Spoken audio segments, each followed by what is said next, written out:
C'est ici, à Lyon, que le cinéma est né en 1895 et depuis 10 ans, Thierry Frémaux en compagnie de Bertrand Tavernier en célèbre autant le souvenir que l'avenir, afin que le 7e art, dans son présent et son histoire, ne forme qu'un seul et même monde, indivisible.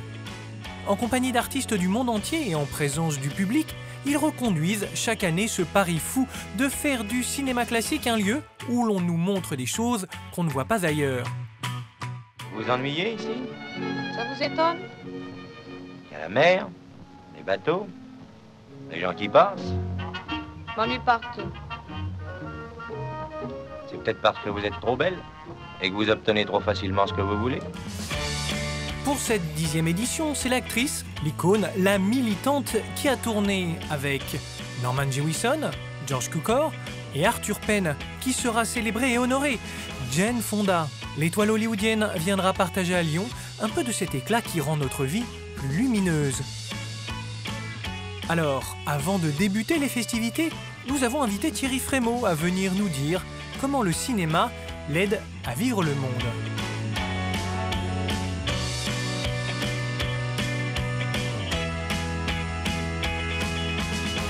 Voilà mon oasis, Thierry Frémaux. Un peu comme le cinéma était pour Truffaut un refuge.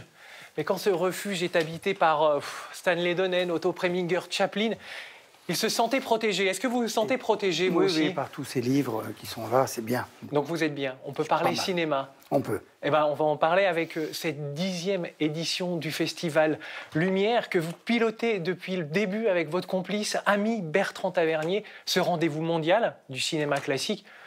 Donc, qu'est-ce que c'est pour vous un film classique? À quel moment un film, d'ailleurs, devient classique pour Thierry Frémaux?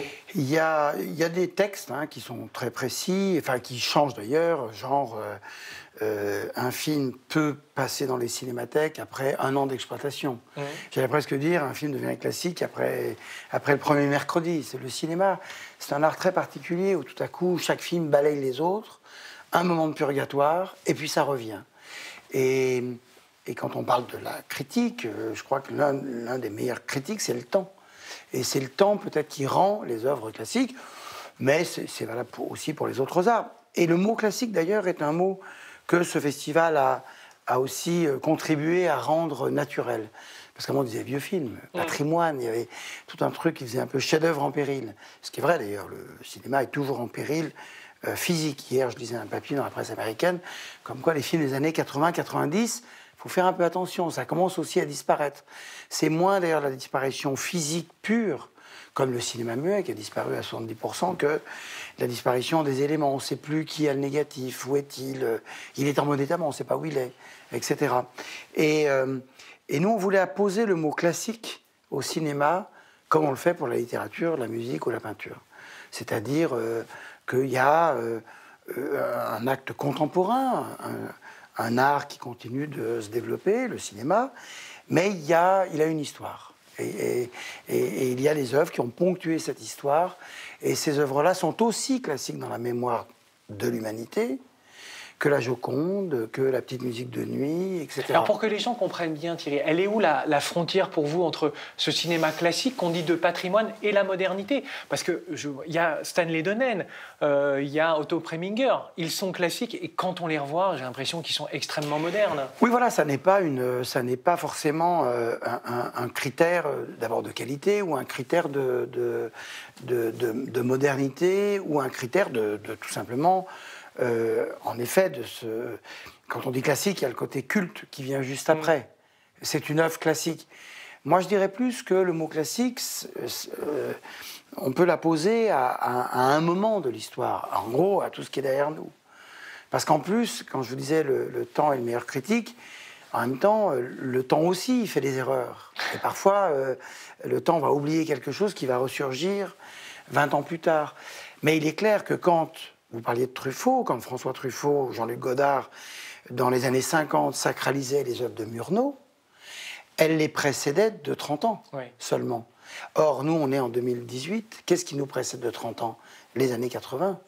Donc, est-ce que le rapport qu'on a avec les années 80 est aussi empreint de ce mystère, de ce respect et de ce secret, de cette sacralisation que eux en avaient pour le cinéma muet, je ne crois pas. En même temps, il y a plus d'écart entre nous et À bout de souffle qu'entre À bout de souffle et Citizen Kane.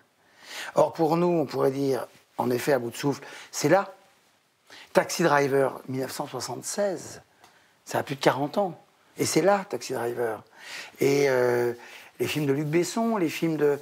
tous ces films avec lesquels on a grandi d'une certaine façon, ça y est, appartiennent, je crois déjà, à un temps qu'il ne faut pas tarder à les visiter. L'autre élément qui vient avec le cinéma classique, qui est la cinéphilie, est-ce qu'on peut la définir, la cinéphilie? Oui, très Elle est faite de quoi? Très facilement. L'amour du cinéma.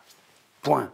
Donc, beaucoup d'amour, pas beaucoup d'amour, un peu d'amour, parce que les cinéphiles, souvent, on n'ose pas dire « Vous êtes cinéphile ?» Ah, non, non. Parce qu'ils ont peur qu'on leur demande qui était le chef opérateur de Citizen Kane. Or, il faut être beaucoup plus tranquille avec tout ça.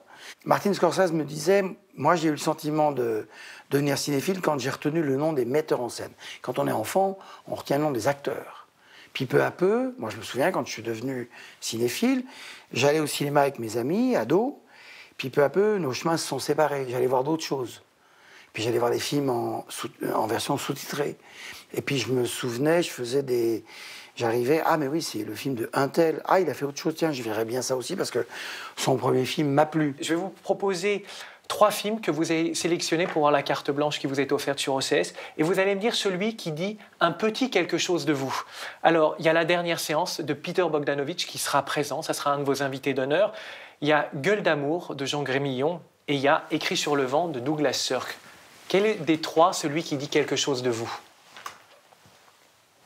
Je pense que de la première séance, enfin de la dernière séance, pardon, de la Picture Show, c'est pas tant l'idée que ça se passe justement dans un cinéma, etc. C'est l'idée de la campagne. C'est l'idée du Grand Ouest américain vide, de ce noir et blanc qui dit aussi des choses. Ça dit des choses de moi. Quand vous parlez de cinéma, vous parlez souvent des auteurs, des réalisateurs, très peu d'actrices. Est-ce que vous étiez, vous, un fétichiste? Parce que souvent, on rentre au cinéma par les acteurs ou les actrices. Est-ce que vous aviez des actrices sur les murs de votre chambre? Oui, non, j'avais des actrices, bien sûr. C'est quoi votre petit panthéon des actrices comme fantasme? Fantasme ou pas fantasme, parce qu'en général, c'était les bonnes actrices, mais Jacqueline Bisset, par exemple, était quelqu'un que j'adorais, capable justement de jouer chez Truffaut, chez Philippe de Broca, avec Steve McQueen, etc. Donc j'adorais Jean Seberg, pas seulement pour À bout de souffle, c'est quelqu'un qui était une femme à part. L'un de mes films de chevet, c'est Il était une fois dans l'Ouest, donc Claudia Cardinal faisait partie de ce panthéon-là. Et en plus, grâce à la Cinémathèque de Bologne, j'ai récupéré plein de photos de plateaux, dont des photos très extraordinaires de beauté, de l'Italie des années 60, incarnée par Claudia Cardinal. Mais après, il y a non, mais c'est bien, on en a quelques-unes. Oui. C'est bien. Alors justement, identification, procuration. Souvent, quand on va au cinéma, c'est pour vivre pendant au moins 1h30 par procuration.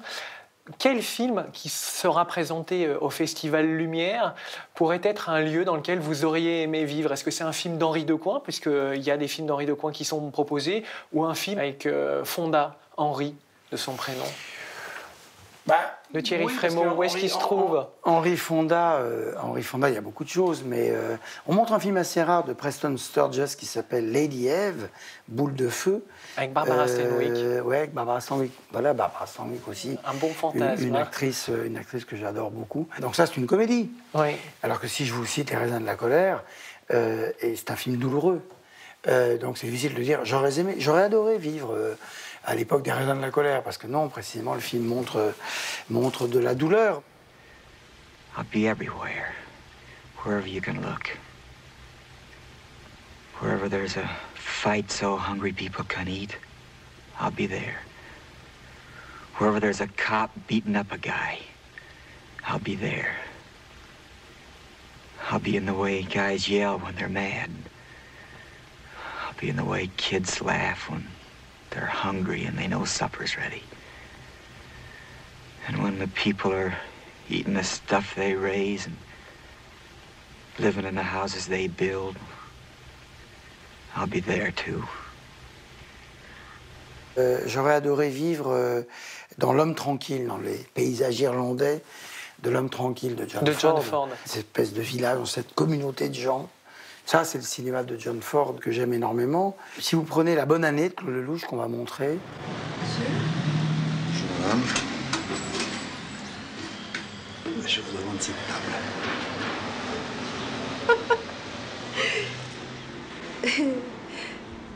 Mais c'est la table de Madame Félix. Je vais vous expliquer. C'est un cadeau. Un cadeau que je devais faire à une dame. Et cette dame, elle est partie ce matin. C'est une blague ou quoi? Mais pas du tout. Écoutez, vous pouvez lui téléphoner puisque vous la connaissez, Madame Félix. La Bonne année, qui était l'un des films préférés de Stanley Kubrick, c'est pas que j'aurais aimé vivre, être le personnage de Ventura, mais cette France des années 70 dans laquelle j'ai grandi me parle beaucoup dans le film. Il y a quelque chose des bistrots parisiens, de la ville de Cannes d'ailleurs, de la Côte d'Azur, parce que le film est en partie tourné là-bas, qui me rappelle beaucoup de choses et je me sens bien. Je parlais de Sautet, je me sens assez bien dans les films de Claude Sautet. Alors, avant de conclure et pour montrer que la cinéphilie, c'est aussi quelque chose de ludique, Thierry Frémaux, et parce que le festival a 10 ans, je vais vous proposer 10 sentiments ou 10 émotions et on essaye d'y coller un cinéaste ou un film classique. Par exemple, si un cinéaste ou un film classique qui vous fait rire. Billy Wilder. Un cinéaste ou un film classique qui vous procure de la curiosité. Hitchcock. Qui vous rend serein. John Ford. Qui vous rend mélancolique. Sidney Lumet. Un cinéaste ou un film classique qui vous fait peur. John Carpenter. Qui vous inspire. Sergio Leone. Qui vous donne de l'espoir. Martin Scorsese. Qui vous surprend. Jean-Luc Godard. Qui vous rend heureux. Les Marx Brothers. Et qui vous rend amoureux. C'est là où il faut s'arrêter parce que c'est pas un cinéaste qui vous rend amoureux. Un film qui vous rend amoureux. C'est là. Non, il y a des films qui vous donnent envie d'être amoureux, oui. Ouais. Amoureux, César et Rosalie. On termine avec l'un des grands prélats de la cinéphilie. Regardez, je ne sais pas si vous connaissez ça, mais au moins je vais vous surprendre, vous qui connaissez tellement de choses. Thierry Frémaux, Jean-Luc Godard. C'est ce qu'on appelle une affiche alternative. Est-ce que ça vous inspire, ça vous donne envie? Parce que c'est une autre façon aussi d'aborder la cinéphilie. Et ça, c'est une production française. C'est un jeune éditeur dont sa société s'appelle Placat qui vient d'éditer ça. Et je me dis que ça, pour l'amoureux de cinéma que vous êtes, le fétichiste... Oui. Mais oui, encore que je ne sois pas ultra fétichiste, sauf pour certaines choses. Par exemple, je suis un grand collectionneur des différentes affiches de Novecento de 1900, le film de Bertolucci. Après, ça c'est aussi relatif à une autre discipline qui est celui du graphisme, celui de la bande dessinée. Ce qu'il y a de bien, c'est que je ne crois pas que ce soit un plan qui existe dans le film. Donc, tout à coup, c'est une recréation. Et là, d'un seul coup, ça devient, comme le film, une œuvre d'art. Donc on finit avec Jean-Luc Godard. Jean-Luc Godard, dans ses magnifiques phrases, ses fulgurances, dit que le cinéma est là pour penser le monde. Vous l'écrivez comment, vous, Thierry Frémaux? Penser le monde, P-E-N ou P-A-N? Je l'écris P-E-N sans doute, sans aucun doute. Et Jean-Luc Godard disait, ou plutôt il a dit à Cannes, une phrase qui s'inscrit dans ce que nous vivons aujourd'hui, où le cinéma n'est plus le seul langage des images. Il dit, le cinéma était et reste quelque chose, un endroit qui nous montre ce qu'on ne voit pas ailleurs. Et comme en ce moment, il est dit beaucoup que le cinéma et le cinéma en salle est en perte de vitesse, que ça n'intéresse plus les jeunes qui sont sur leur truc et tout ça, et ben je crois que rien que ça, parce que je suis complètement d'accord avec ça, si je peux me permettre, rien que cette phrase dit le bel avenir que le cinéma continue d'avoir. Eh ben, le bel avenir du cinéma, on va le retrouver à Lyon. On y va, normalement, il y a un TGV qui est dans pas longtemps. Oui. Ah, c'est parti.